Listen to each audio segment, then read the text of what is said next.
What's up, everybody? Welcome to JMac Sports Cards. JMac here in the building. Hadn't done a live stream in a while. Let's see what's going on. Let me calibrate a couple things here. Wait for a few people to trickle in. Make sure everything is good with the live. Let me click on it. Probably be loud. All right, good to go there. Okay. Hold on, one more thing. But yeah, we're just gonna hang out and chill and see what's going on. Got a friend of mine who was gracious enough to come on here. I'm gonna go ahead and bring him on, Josh, out of Mississippi. What's up, Josh? How you doing, Hey, man? doing good, man. I appreciate you reaching out and putting me on the show tonight. Yeah, for sure, man. Sure, for sure. Like I said, I've had you in one of my videos recently, the Alabama Trustville show. We met for the first time in person there, that show, which was pretty cool. And then I come to find out, like I said, I didn't know. I was telling you, I didn't know you had a YouTube channel, so it was pretty neat to find out you did have a channel. So I was like, you know what? Let me reach out and see if he wants to come on. Since you're, some people are like they don't want to be on, videos and stuff. So Yeah. um, cool to find that out. Well, and like I told you, when I started my YouTube channel back in 2006, I was mainly doing it just for work, and and then a couple years ago, I just started doing card videos for my friends that wanted to know what was going on. And I try and keep, and I don't do no real editing. I don't put real time into my videos to a degree, but I try and keep it 2 or 3 minutes and just real quick to the point, and get people sort of what they're looking for, what they're thinking, what's going on with me with the hobby, because I've been doing it for a long time. So No doubt. Yeah, we'll get into a lot of that here. And I just dropped his channel link in the chat, and it's also in the video description below. So go check him out.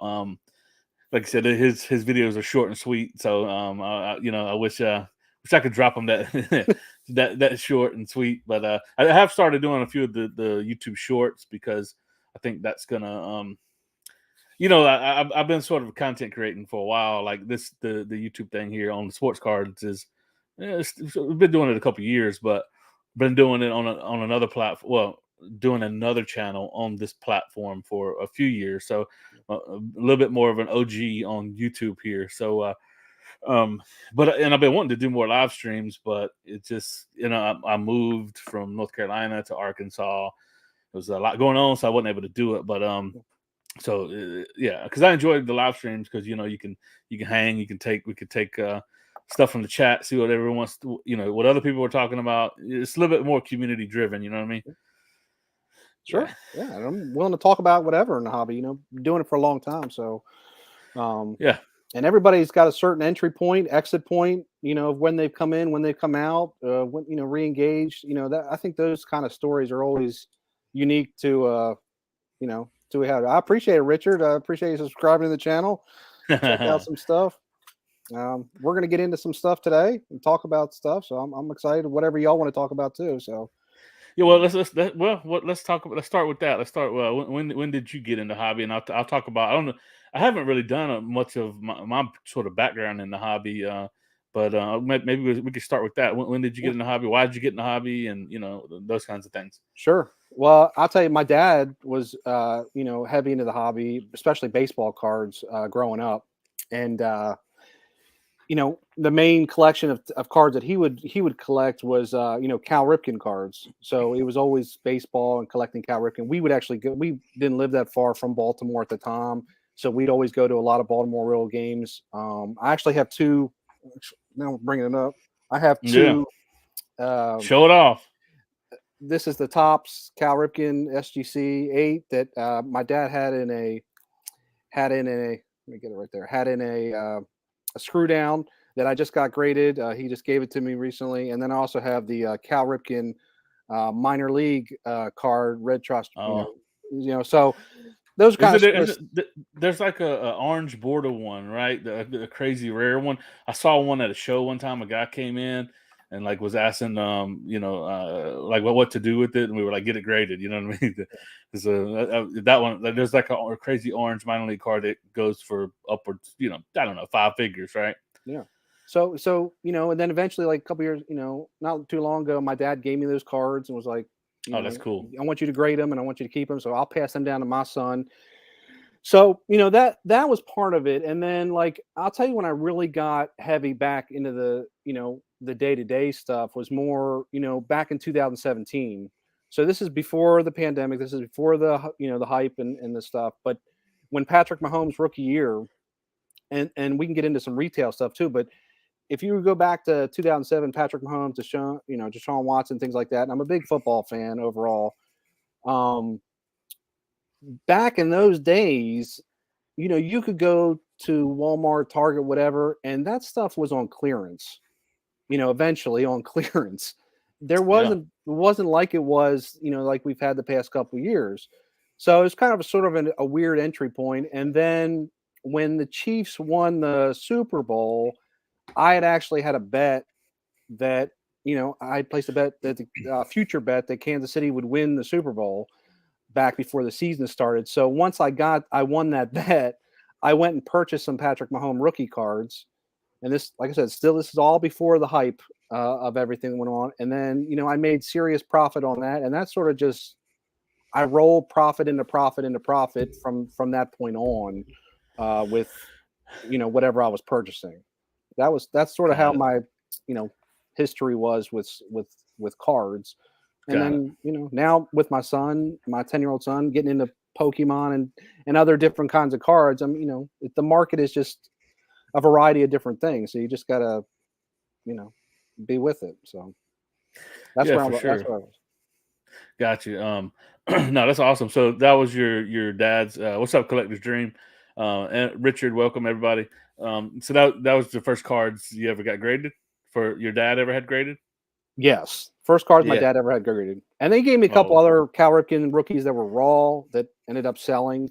But those two, the tops and the minor league card, I want to get graded and want to have give to my son. So to kind of have that family connection type thing as a part of this hobby. I mean, that's kind of really special, and be real special to give to my son down the road, to hand it off, 20, 30 years for those cards. There's certain cards, as you have too, that are just I hate to say unsellable, because at some point you do want to sell some things, but yeah. those are just, there's certain PC special cards that, it would just take like an unfathomable offer to release it from your hands. So that those two are sort of like that. Yeah, no doubt. Yeah. Yeah, I started I was collecting in like 88, 87, I think, really is when I started. 87, 88, during the junk wax era boom. Um and I remember my brother opened up a upper deck pack with two. He opened and it had two Griffey Juniors in it. We fell on the floor going crazy when he did that. Um and opening like the Bill Ripken, all the Eric Yep. cards, the whiteout cards, the blackout, Yep. ripped all of those in packs. But and but I then it kind of died down, just like most people kind of backed out a little bit. But I always would buy a box or two each year. So I bought, you know, in all of these rookie years of like Kevin Durant, actually, but I don't think I did. I wasn't during like Kobe's years, so I think I missed that. But I had a few like KD rookies, Steph Curry rookies. I was still very disconnected from the hobby. I wasn't like actively collecting, I wasn't going to hobby shops. Yeah. I wasn't trying to watch content on YouTube, anything like that. But I mean, Um, that's how it sort of was back then too. It was just you had a lot of mass produced cards, and then there also wasn't those connection points unless you were with your friends, or you were had made those personal connection points. Now you can connect with anybody across any platform, personal, impersonal. So I think the whole game has changed for the better for the most part. I mean, obviously we have some some issues, with the hobby as a whole. But I mean, for the better part, 99% of the time that I am in the hobby with people, or friends or whatever. I mean, everybody's so positive and wants to do right and help people, and everybody wants to, share stories and be a part of it, and find those connection points. And I even think too, like, the increase in fantasy football and fantasy sports has helped card collectors, and there's just a lot of things that I think people can and dab into that can get you connected to the cards, as a whole. I think it's more those connections more so, just like we're talking about my dad with the cover, but I mean it's just like any connection with um, cards as a whole. It's Yeah, more yeah, the and story behind them. Put it that way. for sure, yeah. I was talking about my brother opening those packs, and I was meant to also tie and connect it. He's been on the sidelines also collecting a little bit here and there. I would tell him about some players. He would just go on eBay and buy, a PSA 10 of a said player, and then so he showed me his collection the other day, and he's got some pretty decent stuff. And he actually handed me a bunch of stuff that he thought was good players, a big stack of cards. I whittled it down to about 10 cards, and I sent in a 10 card with this new PSA special, $15 special. So I just submitted his first PSA order ever. So it'll be his first cards he's ever had Wow. personally graded. Well, I take that back. I graded a couple mantle for him with SGC a little while back, um, but yeah. So and he just moved to Arkansas too. So we're gonna have that connection as well. So and like I told him, I was like, man, you can because I'm doing this thing hard, man. I wish I could flip it around, but my camera is on this tripod that'll fall. But like I just recently bought a scanner, and so I've got, I've had lots and lots of inventory. I just don't, haven't went through it, sorted a lot of it. But now I got a scanner, and I'm going hard on eBay because, like the hobby's not dead. Like people think, prices have came down on high end, and Yeah. stuff is more reasonable now. That's all that's really happened. There's been a reset of pricing to where it's now collector oriented rather than people looking just for, just to make money on it. But so through it all, I was buying collections and stuff. So I got tons of inventory, right? So now I'm gonna, I see if I sell 100, $2 to $5 cards a day. I mean, do the math on that, then multiply that times 365. That's the way I'm looking at the hobby. I'm not looking Wow. at it from looking at selling $1,000 cards. It's not my thing. Well, and I Um, think you got to look at the normal collectors. Not That's not their market. Not the normal collector's not out there collecting flawless and national I'm, treasure and all the big, the high end, briefcase boxes cards. It's that range of a dollar to, I would probably say $1 to 250 really is the well, range. maybe like some people, when people are really looking for their player, they might spend $20, right? You know what I mean? Oh That's when they yeah. pull out the big bills and be like, do you have change? Like if they want to spend 20-30 bucks for a graded card or something. Um, but Yeah, I agree. It's we're back. We're getting closer to be mostly collectors, and that's why I'm having fun with it. And I've been taking this time. If you've been watching some of my recent videos, for any who have been, like I'm digging in. I'm trying to find out rare stuff that maybe I can get it for, like we're talking $20, and I could grade it, and it could be $150, $200 card, Yeah. something like that. So right now is a good time to drill in and dig into some of that stuff. I personally really have not very much interest at all in a lot of content's being made about now, about the day-to-day updates about the grading companies. Just all I want to know is the price of it. I want it to keep coming down. That's it. I don't care.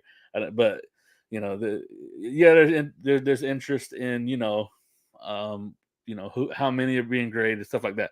But that's not like dictating my day-to-day journey through the hobby. Yeah. It's so I'm not that concerned with it. I don't care about, if you can find out through a code on the box about a kaboom this or what. A lot of that stuff is just talking points and clickable things people are making videos about. Like, uh, I'm really enjoying like learning more as a collector, and also being able to share some of that stuff. You know what I mean? Yeah, no, I totally get it. I think a lot of that stuff though is, the newer folks that are in the hobby that are looking for, those connection points and understanding what's really going on. I can see a lot of confusion taking place with a lot of those different elements that are happening, like True. you're talking Yeah, about the yeah, yeah. controversy and things like that. And I think, the point that I would draw is you don't want to deter, those folks from getting involved in the hobby. I feel like a lot of times when you talk to a new collector, they want to come in with certain goals, and I think you gotta you gotta scale it back to what are those goals and are those realistic, and can you stay within a budget and stay within, what you're trying to eventually accomplish. And it's just like anything, Jason, it's just like anything investing or anything other. This is not a get rich, pyramid scheme thing. I get shocked a lot of times by the people that feel like they're just going to come in and make big money. And we had that in the past 2 years that, with the rise, but um, it's just not the norm. It's not the way to go about it. And you're seeing a lot of people pull back now, because they didn't meet X, Y, and Z expectations and stuff like that. So I think you got to be reasonable and level headed with a lot of this stuff. And like you said, you got to block out the noise of some of this craziness that's going on. And um, you know, and we're Yeah, seeing like it. Yeah, go ahead. I was just gonna say, well, like you were saying, there are much, there are so many positive things going on in the hobby with, like you said, people that are connected.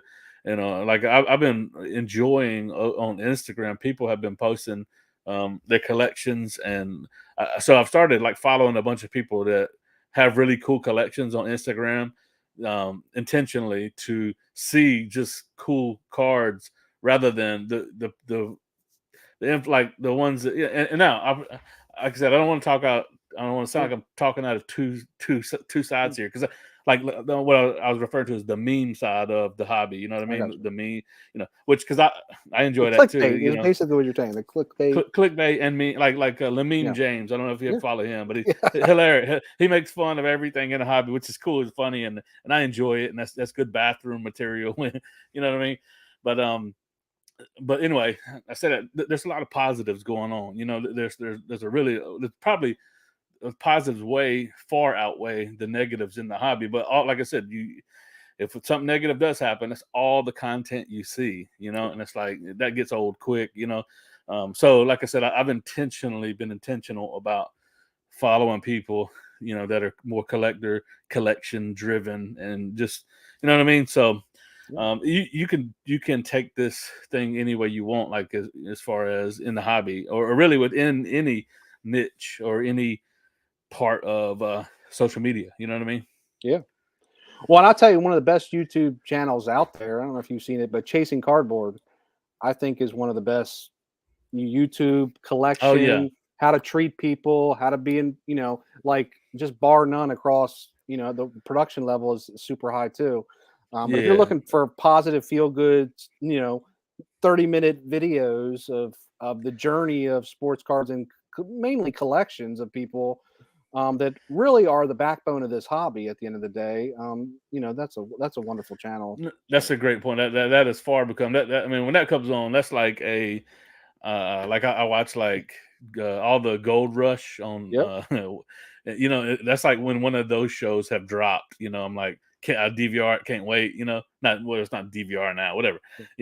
Record it and it's in my Record, yeah. library on YouTube TV, and I can't wait to go watch it. Yeah, when something like that, when one of his videos drop, yeah, because that is just fabulously done. Like you said, I mean, it feels like National Geographic or Correct. Discovery Channel worthy. Discovery So Channel. There you go. Yep. Discovery Channel, yeah. Yeah. So that's a good point. So I like Collective Dream says he just shows his cards on his channel, which is cool. I'm getting back to that. Like I'm doing a lot of these top 10 lists, but Yeah. but those to me are that's also showing off cards, and it's showing off like I'm doing all of the gold labels, the black labels, because I hadn't seen anybody else do that. So that's why I started that series. And then I did my top 10 sales lists. And I'm going to do this. I said I was going to do it every week. That's just too overwhelming. It just takes too much time to do it. So I'm going to do it once a month. And I'll show like the top 10 cards I had sell this month. And like I said, when you see my stuff, it's usually the highest selling cards, maybe $300 or something like Yeah. that. So nothing crazy, but so yeah, I agree. And actually, I don't know if I'm subscribed to you, Collector's Dream, but I'm gonna have to go over and check your channel out now. So, because I'm loving content like that. What else is on your mind, Josh? What else you got? Well, we can talk about too. We can go into retail if you want to talk about retail quickly, and then Yeah, well, state of retail.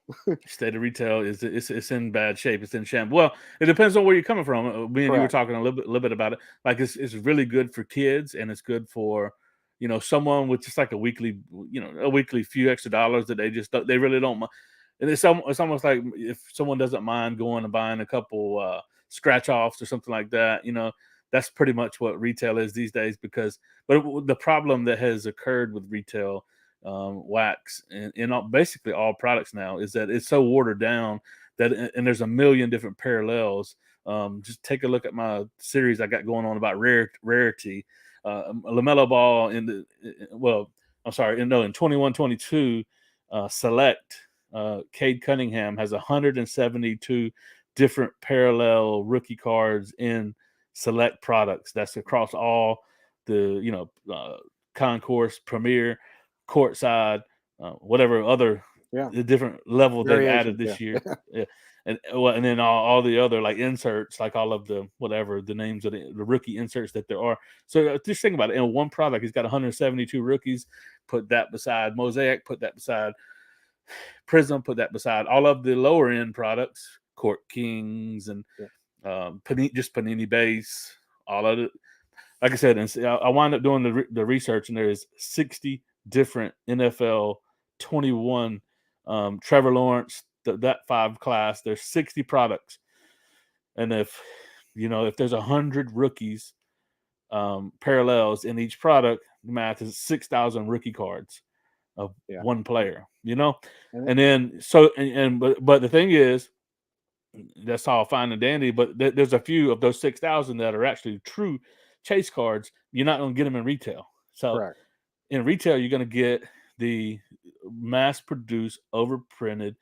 A lot of it's just going to be worthless. So none of I mean, Eh, end of the day, it's for the fun of the hobby, sure, but it's just got so watered down. You can barely get a serial number card in retail now.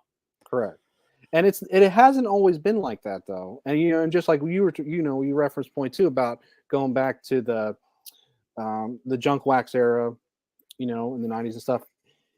And then we had that sort of flow where things were being controlled, and I hope fanatics, depending on what if they end up buying Panini or whatever ends up happening, um, changes the whole distribution. I don't foresee it happening. I still feel like things are going to be printed to the moon.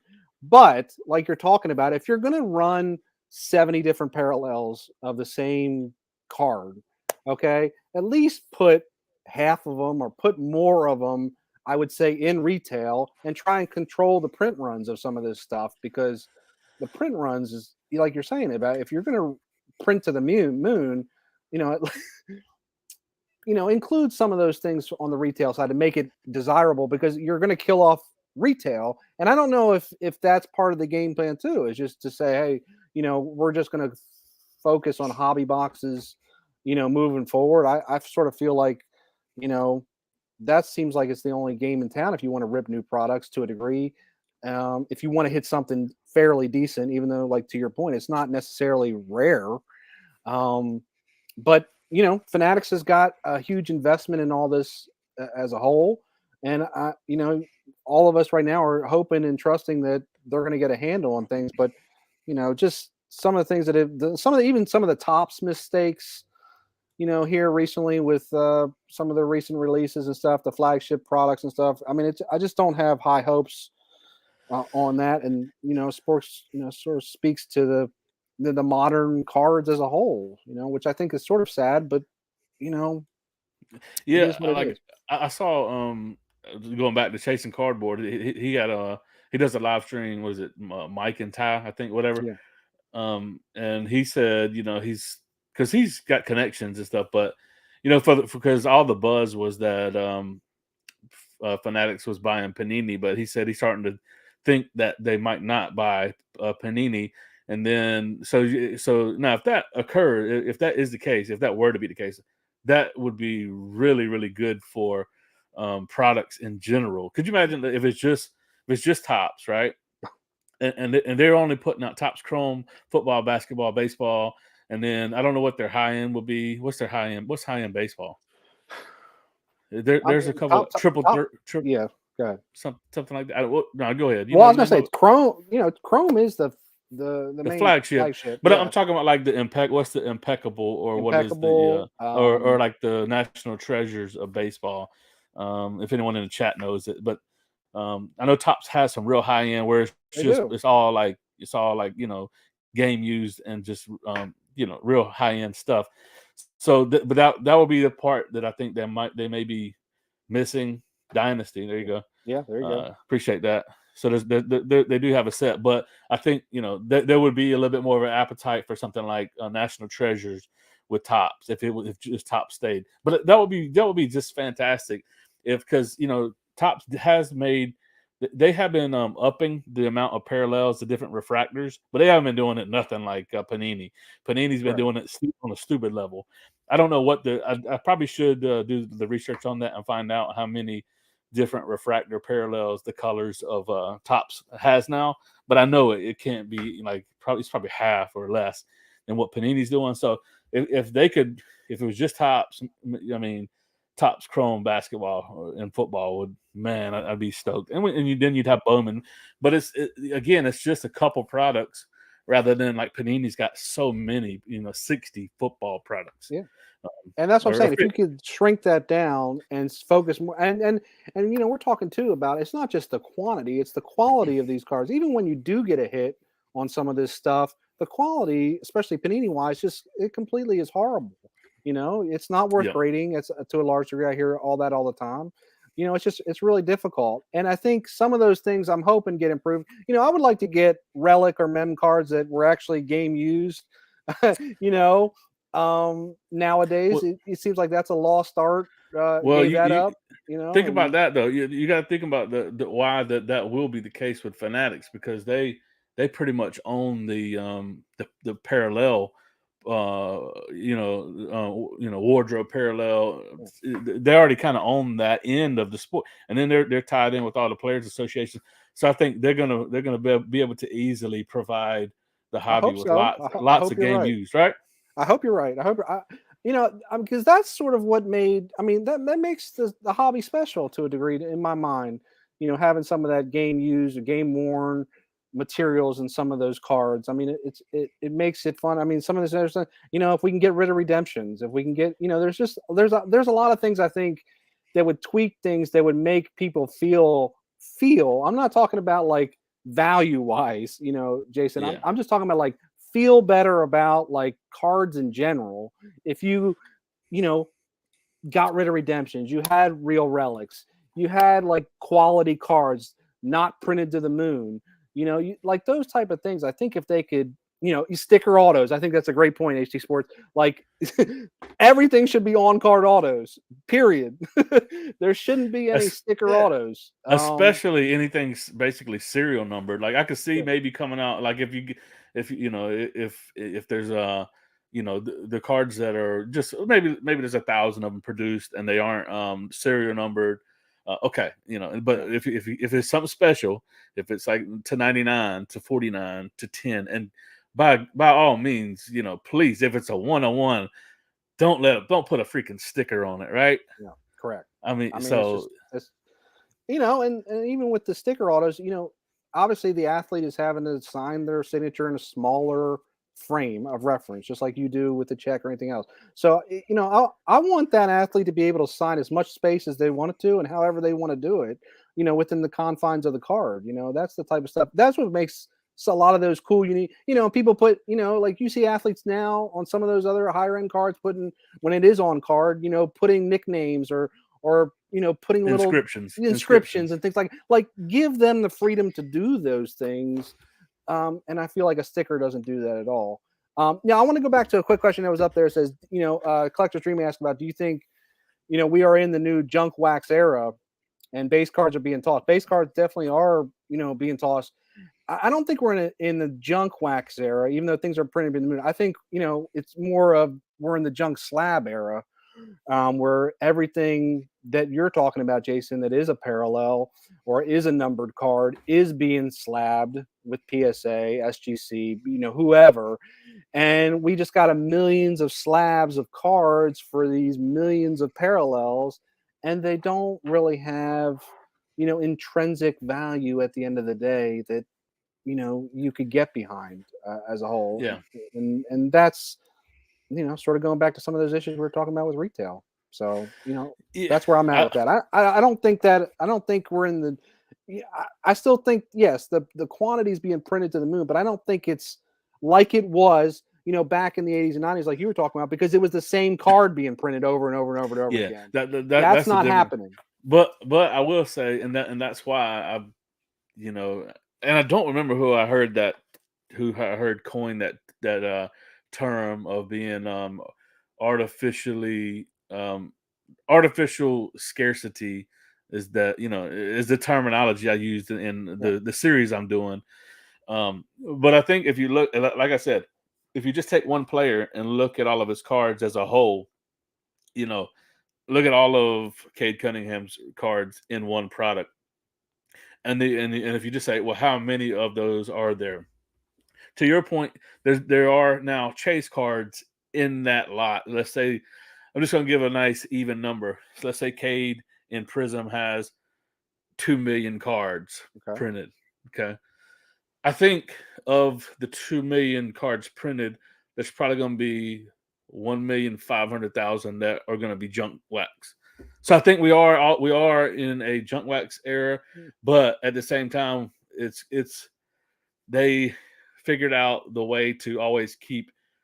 I don't think the box prices of Prism are gonna go down to what like you can buy up 89 Upper Deck, which is like the most iconic set, in of during the junk wax era. They're not gonna go down to those level prices because there's always that potential you could get a gold to 10, right? Or something like that. But if I think let's say Prism stays I'm trying to use just generics here. Let's say it stays and it never goes under $100 a box for, if there's a really good rookie class, right? Okay. I think let's just say, and 10 years later, a retail box is $100. I think your chances of pulling something out of there that will be just like junk wax, $1. It will only be worth $1 or $2, even though it's the best rookie in it. That's what I'm saying. I got So I think by and large, we can't, like Panini has moved us into the junk wax era 2.0, but they've also done it in a way where there's always going to be some appeal to it. And so that's why we got to reset. We have to have some kind of reset in it, or it will just get to the point where it will just crash and burn. And that's why, like I said, it would be awesome even if Fanatics did buy Panini, if they just slashed 40 of the products and just kept Prism and Optic and whatever, and did it um, right. And did it right. and did it right. But you can't have all of it. You can't have between Topps and Panini. If let's just say they bought them, and you can't have 70 products, and then you got I said you got 2 million Cades and Prism, and then you got 2 million of him in all of the different products. And see, that's the difference. That's why Well, like I think time will tell on some of that stuff. I just feel like, every time someone pulls a hit out of something like that, it's immediately getting slabbed. And then we got all these slabs everywhere. I don't think that maybe it's just me. I don't feel like every card needs to have a slab on it and a grade yeah, on it, And some of these modern stuff, like I'm saying, it's not. Look, the expectation now, especially modern wise, is that if it's not a 10, it's not worth it. Unless it's an auto yeah. or something like that. So Oh yeah, I feel like we're sort of all playing by that rule now to a large degree that, if it's a 9, or 9.5, it's not as desirable anyway. So yep, that doesn't mean that it doesn't hold value, and it doesn't mean that it doesn't hold something to you as a collector.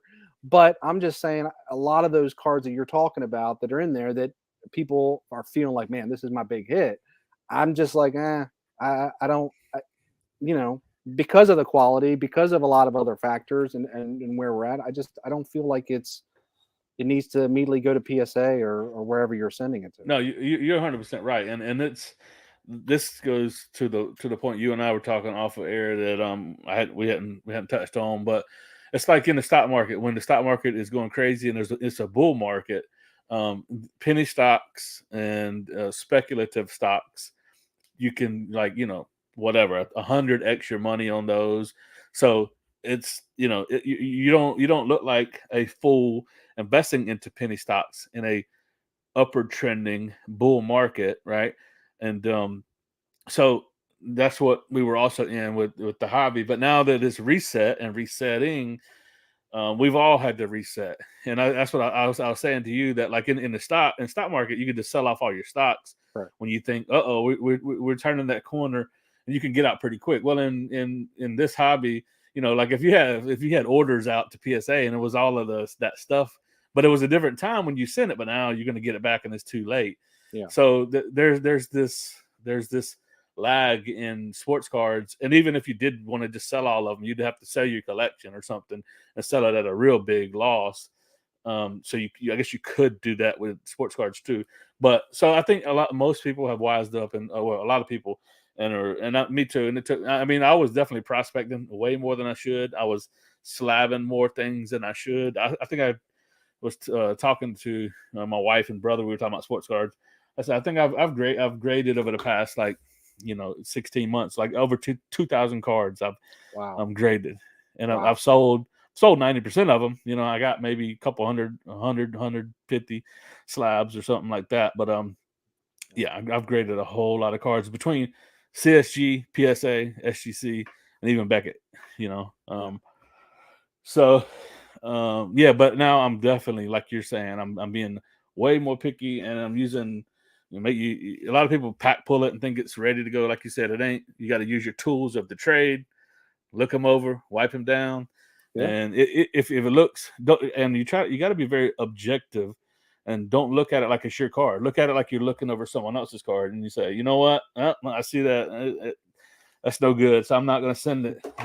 Because if you're emotionally connected to a card, you're typically going to overlook a flaw. Well, you got to look at a card like it's not yours, like you're looking it over for somebody else. That's the Correct. way because I've graded so much. That's the way I evolved into looking at cards. Yeah.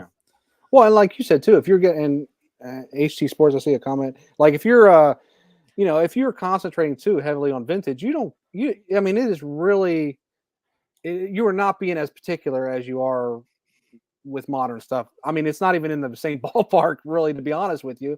You're just happy to get something slab, and you're happy to come back with whatever 3, 4, 5, 6 grade that comes back as, because it's vintage, and it's been handled, and it's been kept somewhere in a binder or something. Like those kind of things, I think, to me, are more unique and special to the hobby than getting a 10 somewhere, a PSA 10 of, like you're saying, like Cade, something you pulled or got at a show that was some ultra modern. And I don't want to take away from ultra modern, because I think we need that component. I just feel like if it's done in a much more concerted effort, and it's done, Fanatics ends up doing it the right way, then I think a lot of people would you know would really embrace ultra modern even more so than we've seen here in the run up here in the past 2 years with ultra modern. So I think it has a chance. I just think it needs to be completely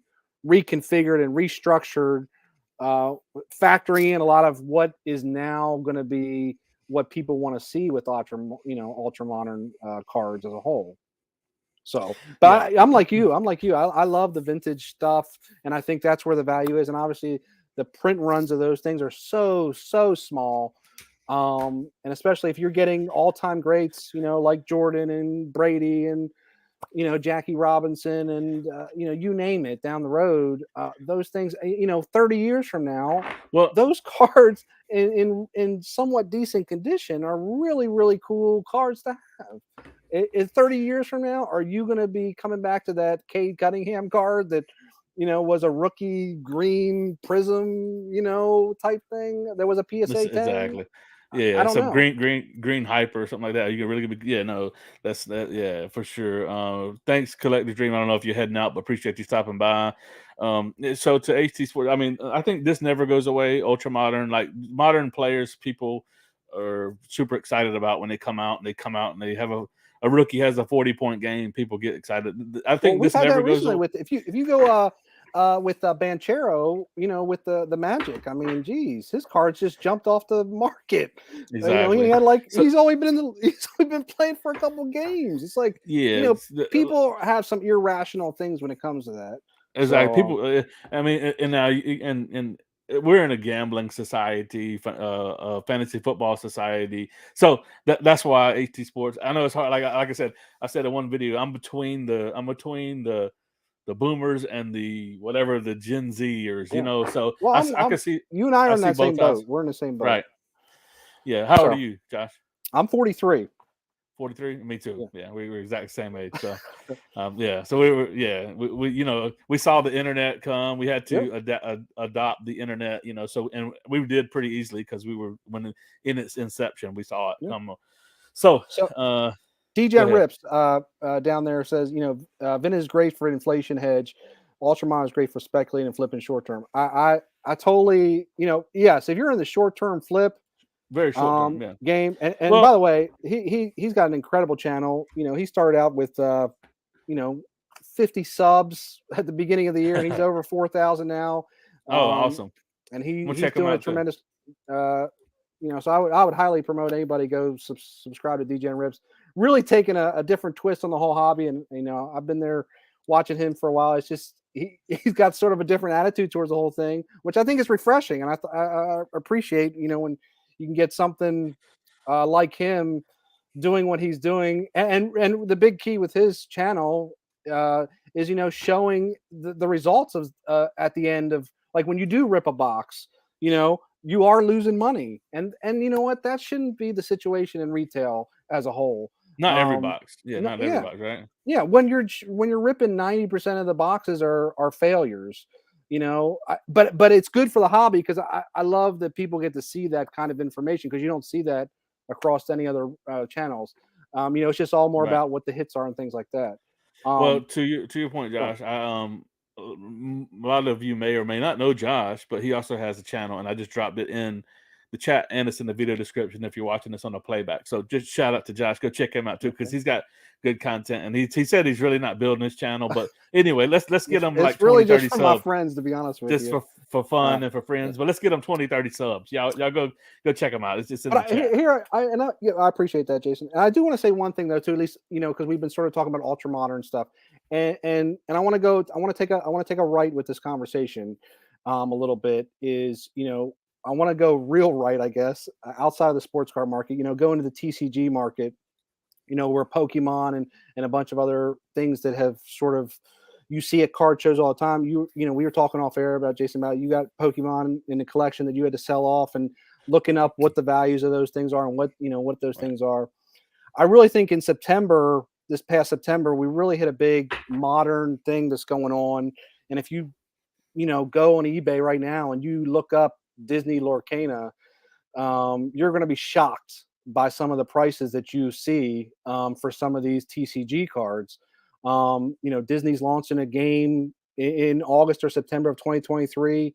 The first chapter, but these cards are going for several hundred and several thousands of dollars right now. And they all they did is release the test and promo cards, at the expo in Anaheim recently. So I'm just, and the most recent video that you'll see on my channel is about that. I feel like Lorcana, one of those 7 test cards that got released. I feel like it's gonna one of those cards. It's the Charizard of our generation. I feel like one of those cards is going to be, whether it's the Mickey Mouse, and I'll show people on the stream now. I got one. I pay. I'm into this card for $500. This was a promo card that was given out at the expo. Very limited quantity on that card. Um, there's 7 other characters. Look, Jason, would I have ever told you that I was going to spend $500 on a Mickey Mouse card? Uh, I would think that you would think I was insane, but Yeah. I see the potential in this, especially with Disney being just Disney itself, and so many stories and the characters are already built in, and the gameplay is done by Ravensburger, who's done several games. I'm just and credit to to a lot of people. I've done a lot of research. I called up Disney employees. I've talked to Lorcana. Like I'm like beyond invested, and I can tell you that I right at the very beginning of just hearing about that market, I was just like, I want I have no interest in this. This is just crazy stuff. But I think that's part of the hobby. Is just like don't don't throw away things that you think are just insane or crazy. Um, do your research, get educated, and figure out is it good, is it bad? What can you do? How can you get involved in some of that stuff? Yeah, there's definitely like well, finding out really rare stuff. Number one is huge, right? To your point, but then it's gotta also have a market. Well, there are people that collect Disney. All kind. They collect toys, clothing, autos. There's a huge market, right? So, Yeah. so it makes total sense that yeah, if you can get in early on anything that they come out with that's rare. I mean, I don't see how you could go wrong. Now I'm not in the know on that market, so I'm not gonna What spend a what lot what of. I'll what I Go can tell ahead. you, just and you can have anybody in the chat correct me, but I mean, we know at least of these test cards, there was only 900 produced of 6 of the characters, and then there was a certain quantity that was produced for the Mickey Mouse. So when we were talking about retail, we were just talking about other things about quantity print runs of things. When you're talking about such a small amount of cards that are actually produced, and Disney is producing it, and it's their first ever card, game, but also collecting. I mean, it was just like something like, I got to get behind. I got to do my research on this. I got to figure it out. And, um, you know, Yeah, I, no, I, that's. I mean, I, you got I ahead of it. I think you're ahead of it. yeah, I do feel like down the road, just like Charizard, the PSA 10 Charizards from 99, the original, the Shadowless that, have gone for 6 figures. I feel like Disney will be a 6 figure card someday. I just don't know which card it is. Oh, I Yeah. think I think they're tuning out. Or we're talking about well, this. well, well. Go ahead. We, I, we talk about Houston winning the World I, Series. I don't know yeah, what I got it on that. I was just look. I had while you were talking. I guess I checked out too because I looked up at the score and it's 3-1, and then Houston's up 3-2. So they, yeah, they could take it home tonight. But I want to show you something. I want to show Yeah. you something that I man, I bought this collection. I made a video on it, and but it was a lot of like late '90s, early 2000s cool cards, and I think this stuff is stuff that is stuff to really kind of go after. Anyway, reason I bring it up because I thought I lost them. I couldn't find the 2 row, and I had been banging my head. I'm like, where is this box? Because I was so excited to go over them and try to find some cards to grade out of it because I knew there's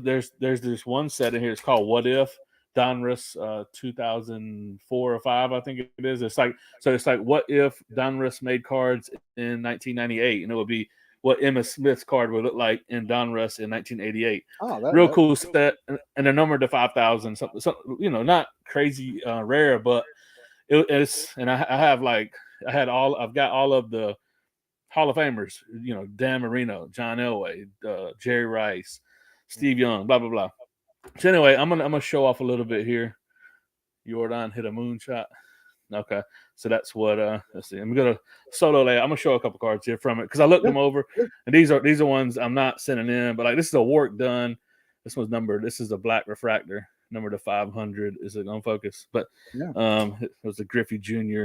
But look at stuff like this. Flair Mystique. It's a Randy Moss, See, I like number those two.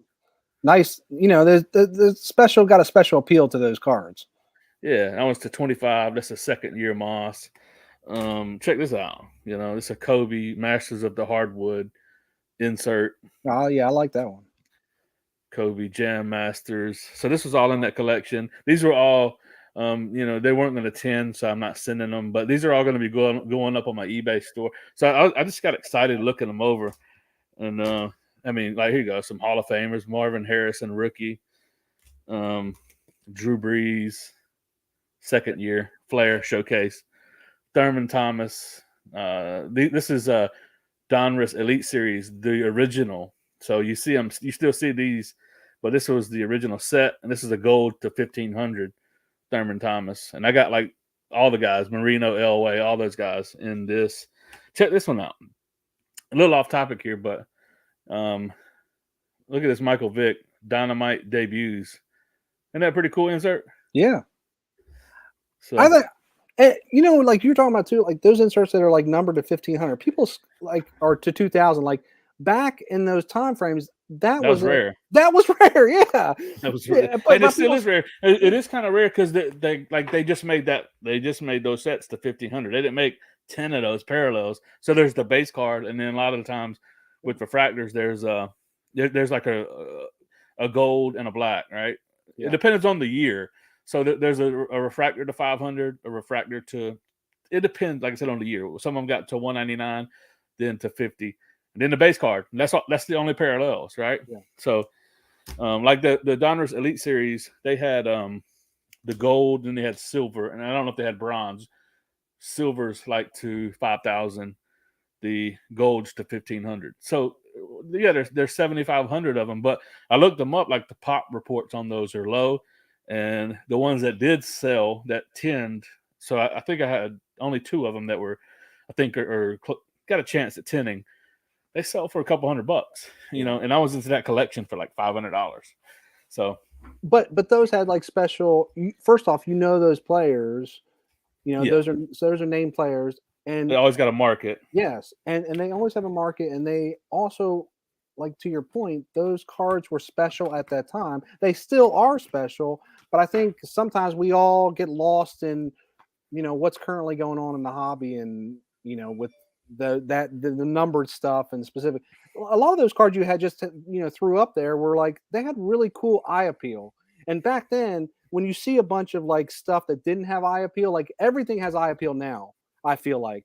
But back then, it wasn't like that. You had a bunch of like normal white, the normal stuff, and then you'd see that special gold card or whatever pop up, and they would be truly a big hit. You know what I mean? Yeah. It's not showing up good. That's the silver. The Elway is the silver. That's the Dion. That's a gold Dion. And here's the. I'll zoom in. I finally found one of those. I was talking about what if. So this is, what year is it? Oh, it's pretty early. It's actually 96. So this is Brett Favre. So this one is, what if Donruss made football cards in 91? So if Donruss made cards in 91, Brett Favre's rookie would look like this. And so if you look on the back, it says number to 5,000. But if you look at across the top, it says it. What if? So there's a whole set of this, and I had most of the set of this, and so all of the major rookies. So it basically would look like Jerry Rice's what if Donruss had 85. So it's what Jerry Rice's rookie would have looked like in Donruss in 85.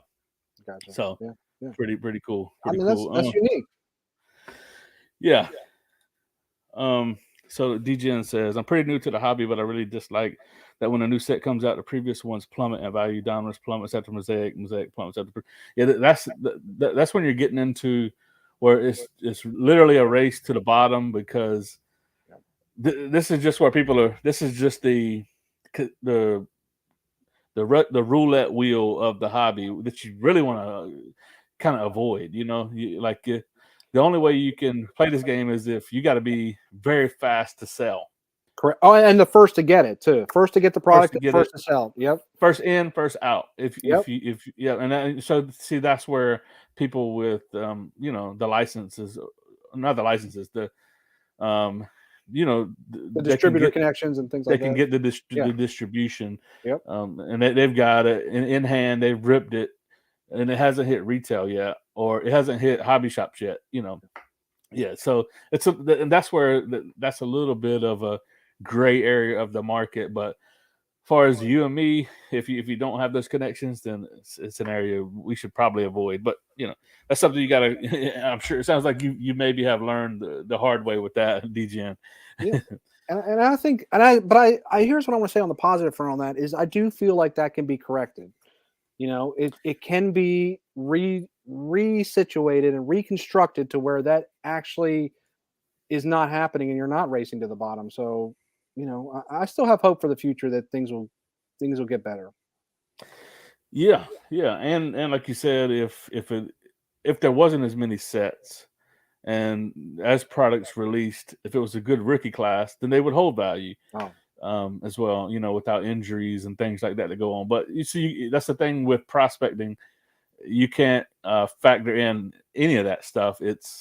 Those things are it's part of gambling. So you're not see that's what I really have like come to a concrete conviction about is you know you can't say I'm investing in any player right now that hasn't won a Super Bowl or done anything. You can't say I'm investing in Trevor Lawrence.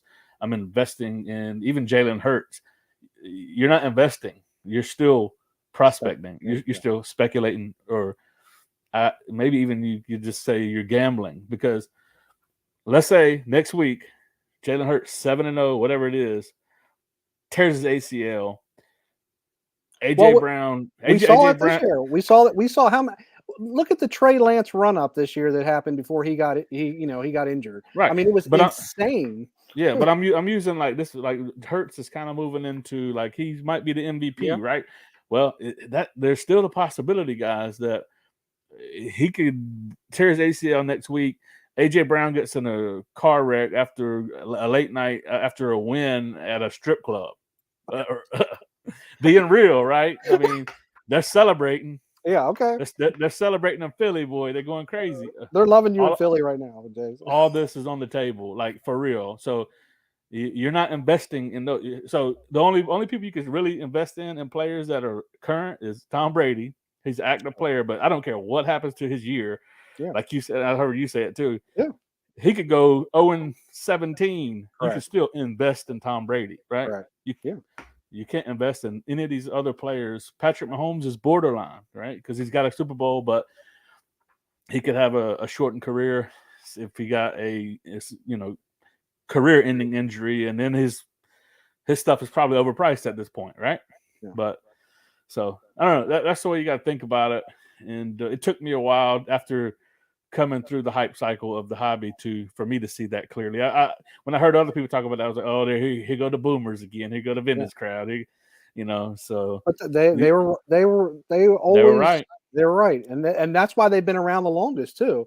That's what I always get is like when you see someone at a car show, Jason, you notice as a dealer, when you see someone who's been there and he's in his 70s or whatever, and he's been doing it for 30, 40 years. Why has he been doing it for 30, 40 years? How has he been Yeah. successful? I'm Is it still just doing something it. where is he just putting a shoebox together every week to bring out to the table, or is he actually selling stuff that actually it holds inherent value that's from an era of time frame with the cars that has been there. So Yeah, you don't have you ever seen like for instance you and I were at that show. I don't know if you saw in Alabama. What's the name of the Trustville? Trustville, yep, There was like 3 dealers that got bought out, but they were all yeah, ultra modern, right? Have you ever seen a vintage dealer like at a show that just like slashes their here, take my table for 50% off? You don't see no, that.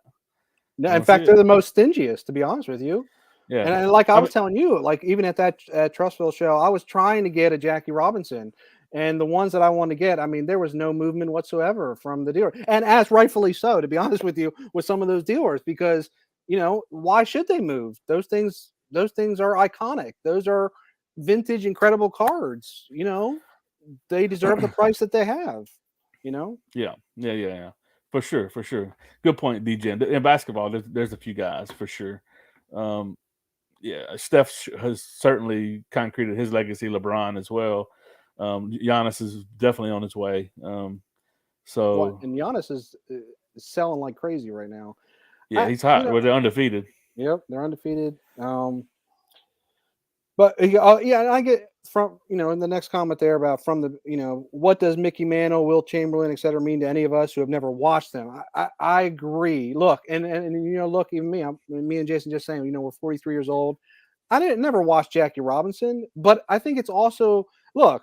I never met Abraham Lincoln, but I appreciate who Abraham Lincoln is. I Yeah. appreciate who Jackie Robinson is. I think if you know sports, you don't have to have seen that player or that person in action to know what their significant, is in history of sports and want to be a collector of it. Once you learn about those things, I that makes you want to collect, those people. Correct? I mean, you never saw Mickey Mantle. You saw Mickey Mantle probably at the end of his. I Well, we saw. probably, Well, yeah, you know what I did see. I saw the and it's actually will be they got YouTube videos of it. But I used to watch the home run derbies, the black and white.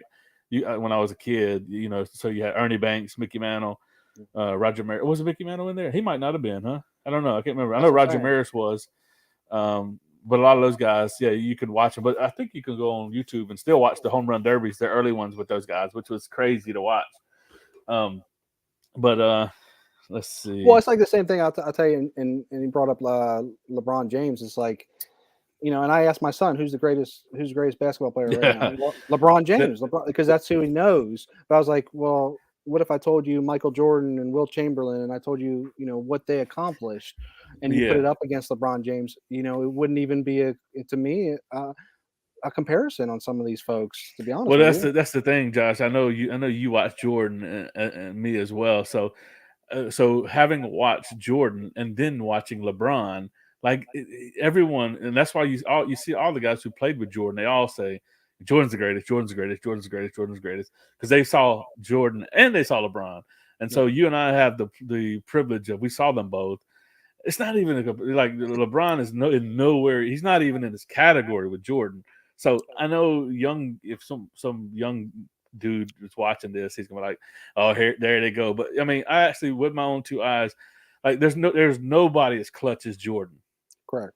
Never. I mean, in Look, the history of and sports. I am 150% agree with you. And look, is LeBron going to get a jump this year because he's going to become the all-time point scorer leader, in history of NBA? Yes.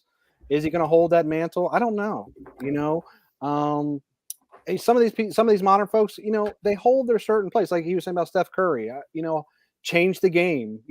Like some of those people, and I think that's what you got to do 20, 30 years from now. Are those people going to hold that same position that you think they hold now? I don't feel like LeBron James is going to be as great He as won't. I don't think he'll continue to stay in the top three. Everyone says he's top three. I think he'll slide. He'll be in the top 10. I think always. yeah, Well, not but maybe not not. always. But would I rather have Michael Jordan cards or LeBron James cards? I mean, it's not even. I It's not a question. I would be buying 100% Michael Jordan cards. Yeah, it's not even a thing. And there's a huge Jordan market. Like it's kind of low key. A lot of those guys they don't they show off their cards, but they're not like out here arguing with LeBron fans that are saying they're just low key. They're like because they're like and so that's why I think like people say uh I've heard the analogy that will the next generations know or care about or collect Jordan, and in reality it'll be his legacy will be like what we talk about Mickey Mantle and Babe Ruth. So his I think he'll be the next generation of vintage, right? Yeah, Jordan cards will yeah, be so like his refractors and his autos, those things, that are out there for Jordan. I think his market is like one of the best to long term play yep, yeah. because I think because people my my age, maybe even older than us, they're still actively seeking Jordan. And I think Um, that's good. yeah. Dustin's asking a question here about he hit a one-on-one Tom Brady. Should he sell it? Would you hold for a long term or sell now? I mean, I would sell now. It's not the only Tom Brady one-on-one, and that's more going to Jason's point and Jason's research too, just on those things. look, there's a lot of Tom Brady 101s right now. Look, I think that's a really cool hit and a special hit. I don't know what kind of, if that holds any sentimental value to you for getting that car, or means something personal to you. But if you're just looking at it on the surface about if it's a money issue and you're not necessarily a Tom Brady person, I would probably sell it. Um, you Yeah, know, I I think would sell it. Listen, I would sell it and I'd go buy a Tom Brady auto, or I'd go buy, a high-end Tom Brady rookie card. That's what or I like would do. an early refractor, because I mean, Yeah, yeah, to Josh's point, I mean, I'd be on the fence about it. I don't know, but I'd probably be more like Josh. I'd probably be more inclined to sell and get something, because you think about it. So he was a rookie in 2000, so that's his 20th year card. I'd want to get something closer to something really rare, closer to his rookie, if not a rookie year, right? yeah. I think long term, those are the things that'll hold way more value. Because I personally think people are going to start poo pooing on Select once word gets out about how many I don't know if you watch my videos, but in this year's product, not 2020, in 2021, there are 35 101s of the big players. You know, Right there. There's your so answer, Dustin. yeah. Cade Cunningham has 35 101s and 21-22 select. Of course, yes, his courtside true hobby 101. Okay, that'll be the one you want to hang on to, right? If you're going to hang on to any of them, and it is a rookie, okay, so that would be Cade's best select rookie. Um, Otherwise, in select, it's and then you said it's a club level, so it's not a field level. Yeah. I'd probably I'm with you. I'm with Josh. I'd sell it and find something way more rare if it was something I was interested in it being an investment. If not, just take the money and keep it moving. Yeah. What up, gents? That's from over on my investing side. Some friends over Okay. there. What's up? Very cool. Yeah. Let's see. Friend of bench says Jackie Robinson, I think, has more of a reasoning. Obviously, Mano wasn't even top 5 in this era through from everything I've heard. But the thing about I mean, Mantle, just the Yankees in general. I mean, you can go across the board. Mantle just got immortalized and became the icon of the Yankees. So, I mean, you could argue that one all day long, but at the end of the day, it's kind of like the Jordan rookie. People are Yep. trying to introduce the star rookie, but when the hobby says, when the hobby has embraced, that the Fleer is the rookie, you know, and in baseball, vintage collectors have embraced that, like the 52 tops, Yeah. is the the mecca, the end all be all. You'll have to argue with those guys. I'm not huge into it yet. I'm entering into vintage more and more, and I like to get my what I deal in on a regular basis, probably to about 40-50% vintage, honestly, and continue with, like, more rare stuff of late 90s, early 2000s, and then play around maybe 10% with prospecting. I don't think I'll ever get away from it as a dealer. It's what you see a lot of, so um Well, but and I would say just on the Mantle front, like, not in the top 5 in his era, that's more of a y'all to debate on. But um, I Mantle, I just feel like holds a special place in the hobby as a whole. yeah. Whether it's more of an iconic, like you're talking about too, an iconic Yankee player and card that helped sort of boost the hobby back in that era. So that's where I'm more at on the Mantle front. Yeah, I agree. I'm not as a huge of a Mantle person, but I I get the appeal and I understand the history of what Mantle means to the hobby as a whole. So I guess we all for. Oh,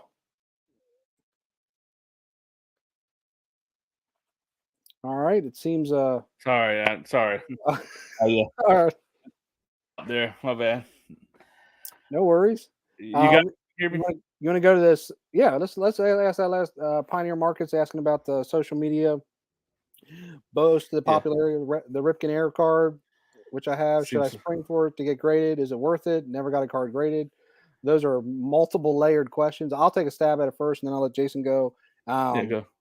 I think what is you, and I think you got to do this with every card that you have. Okay, is and we talked about grade two, but is it worth, what is your purpose with that card? Is your purpose of that card to go and sell it and make money?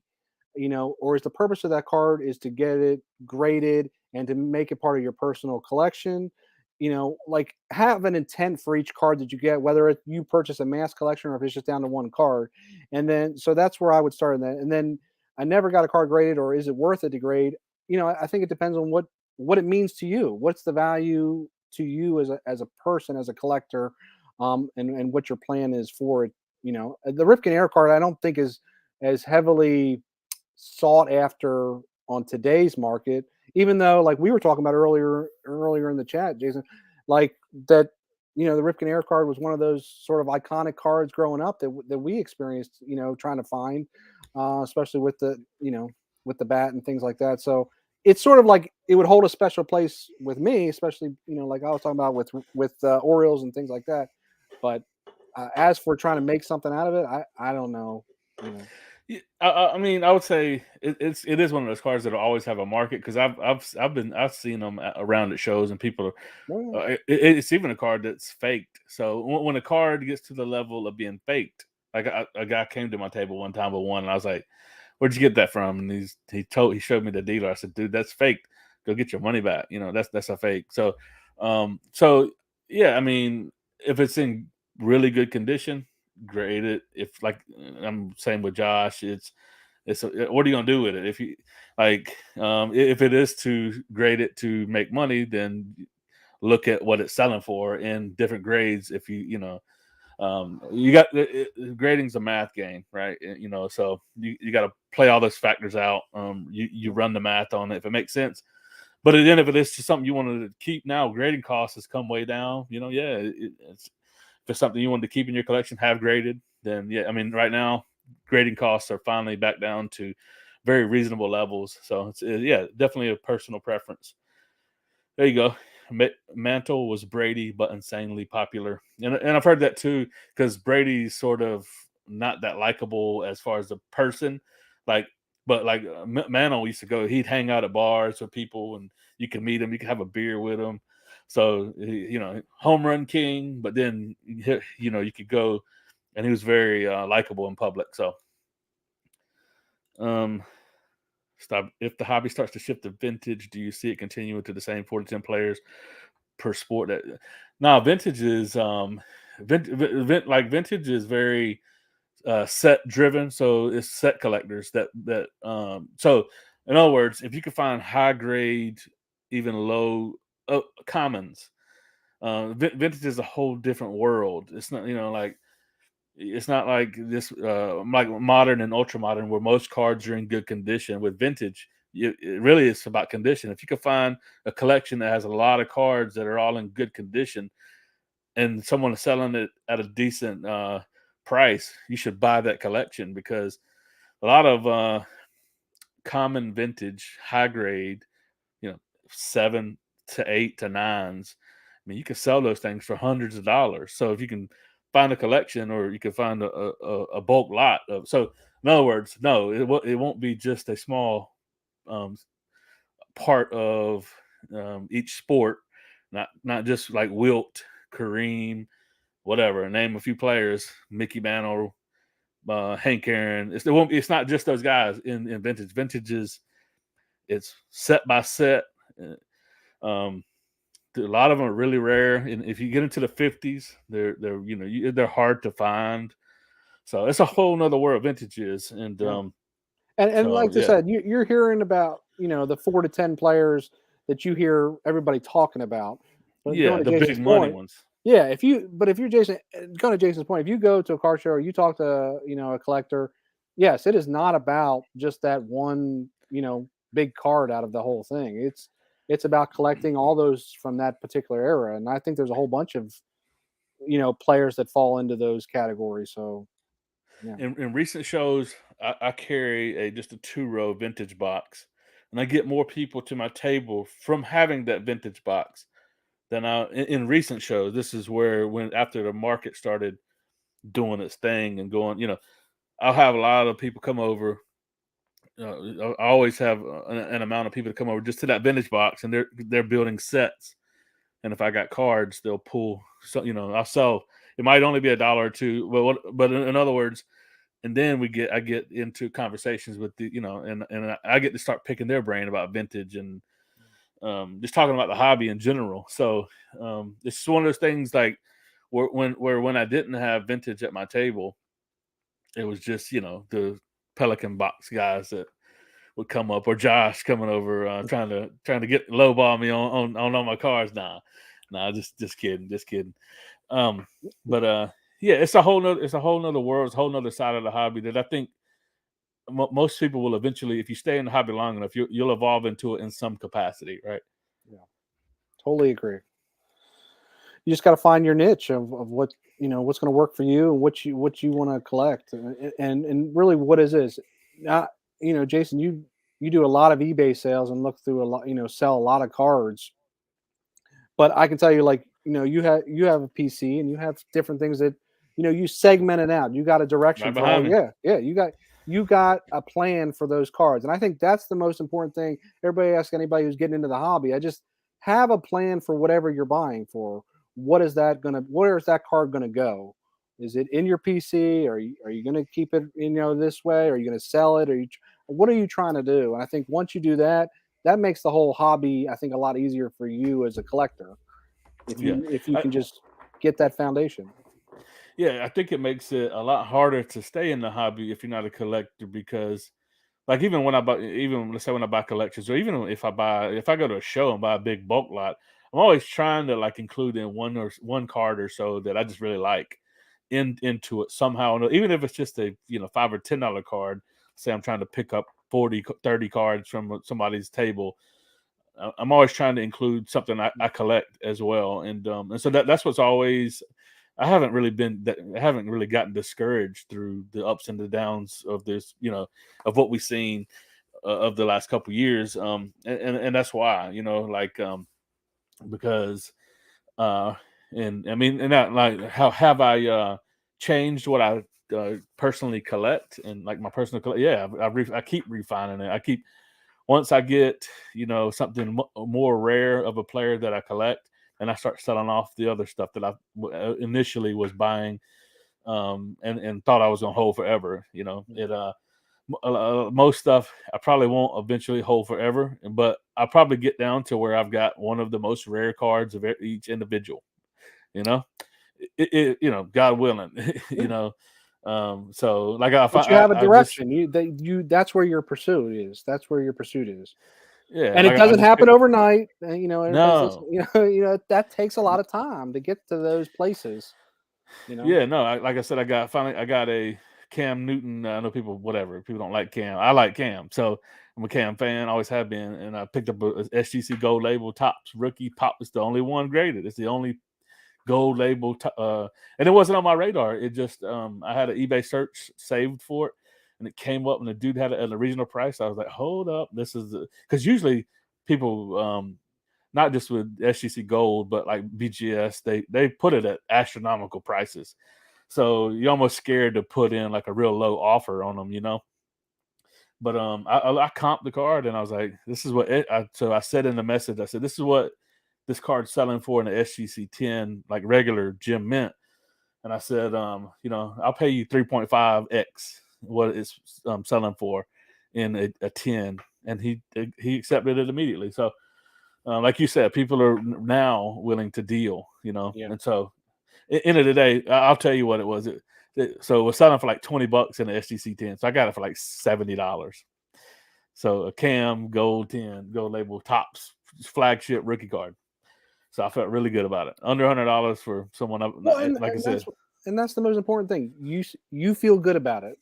You appreciate your purchase. You appreciate your deal with that thing. It's part of your collection. Yeah, That at the end of the day, that's what should matter most. Irregardless of we were talking about whether you got a $5 card or you got a $20,000 card. If it sits right with you and you're happy about it, that's all that matters. You know. Don't be Absolutely. influenced by everybody else. Just do what makes you happy. 100%. 100%. Agree. 100%. Filmed a show today where modern tables had some vintage. There you go. It's happening. It's definitely happening. Do either of you buy from Greg Moore's cards on eBay for vintage? I can't decide if the prices are too. I've seen it. Yep. Because I've had the I bought a couple collections that I never sorted of vintage football, and because I just had so much other inventory, and I finally got around to that. And when I was pricing those cards, I would always come up against Greg Morris. I was like, geez, So I don't know but I think if you're set building and let's say you want a near mint card of a card in a set, they got it and they say it's near mint. There's a pretty good chance you can send Well, that card off and it'll become a near mint. and that's So what I've heard the most. And I always look at his just to see, what the I mean, the inventory is pretty expensive. Um, but yeah, it always everybody that I've ever heard that ever bought from him always says that it's it always it matches what the description is of what it's selling. So yeah, at least that I can't. The prices to me do seem high. I'll yeah, go with they that seem on some high. of They this. seem high. Yep. Yeah. Now resale, not PC. I mean, like again, it's a math game. If it's a near mint on Greg Morris and it's so you can get it for $40 but then if you can grade it and it gets a PSA 9 or SGC 9 near mint and it's selling for $400, then that resale that math works, right? Yeah. But well, I guess 9 is a mint, but 8 is a near mint. But yeah, it's just a math game. So that's what it comes down to. But hey, man, I know we probably weren't expecting to go for an hour and a half, couple hours. We're just having a good time, but Yeah. I don't want to hold you too long. And Yeah. I'm ready to kick back and I guess Yeah. watch. Let's see what this. Let's see, it's 4-1, top of the 8 in the World Series here. Let's see, they could close it out. So ready to kick back and just chill back tonight. So, but man, Josh, I appreciate you coming. I'm gonna do one more time. I'm gonna drop Josh's Well, I appreciate that. YouTube channel is in the chat again and in the video description below. Go check him out and give him a subscribe. Well, Bama going into overtime. yeah. There you go. That's how I want to kick back and watch some sports. Yeah. So y'all do that too. Appreciate it. It's been great, Jason. It's refreshing just to talk like this in general. So I love it. So yeah, well, cool. Look, let's do it again, man. I'm definitely down. Like I said, I need to do live streams a little bit more often. So appreciate all you in the chat joining, and thanks again, Josh, for joining. hey, appreciate you, Jason. Thank you. All right, deuces, everybody. Have a good night.